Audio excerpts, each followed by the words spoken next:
বন্ধুগণ, একটু আগে আমরা বিনা ভোটের কাউন্সিলরদের বক্তব্য শুনলাম, যারা গত 17 বছর বাংলাদেশের মানুষকে অধিষ্ঠিত করে তুলেছিল। অন্তর্বর্তী সরকার, জনগণের সরকার এসে তাদেরকে অপসারণ করেছে। তারা উজুর ভয় দেখিয়েছে।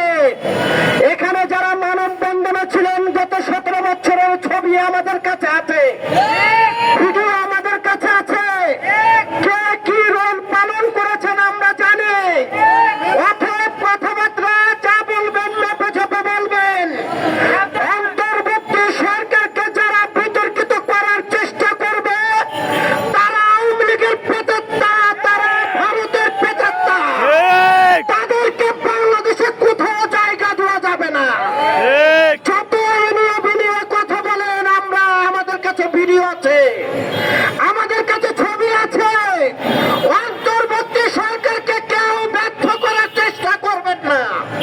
অন্তর্বর্তী সরকার জনগণের সরকার, কাজেই জনগণের সরকারকে কেউ ব্যর্থ করার চেষ্টা করলে আমরা এটার দাঁত ভাঙা জবাব দেব।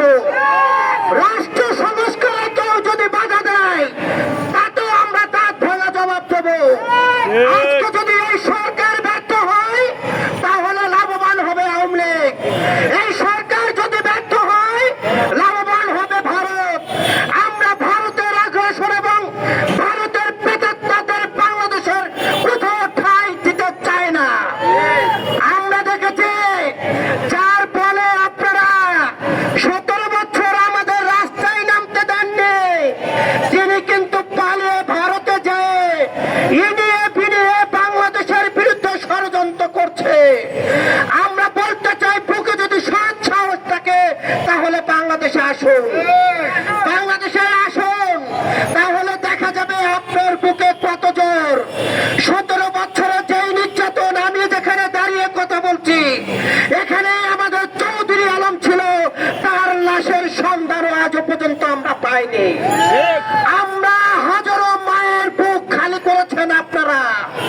কার কি আমল নামা, সব আমল নামা বাংলাদেশের জনগণের কাছে আছে। কাজেই আমাদেরকে চোখ রাঙিয়ে কথা বলার চেষ্টা করবেন না।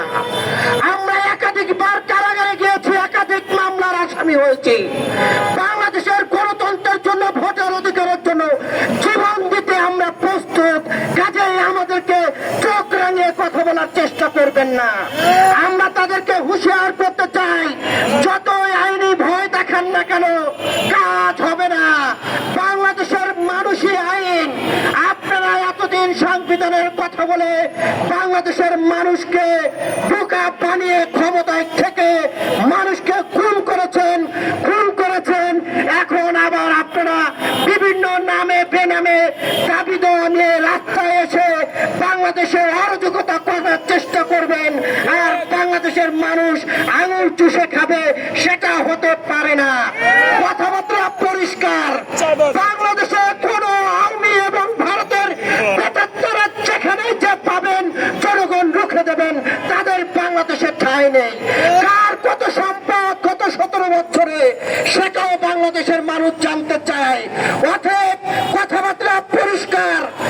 আন্দোলন শেষ হয়নি এখনো, গণতন্ত্র এখনো বিজয় হয়নি।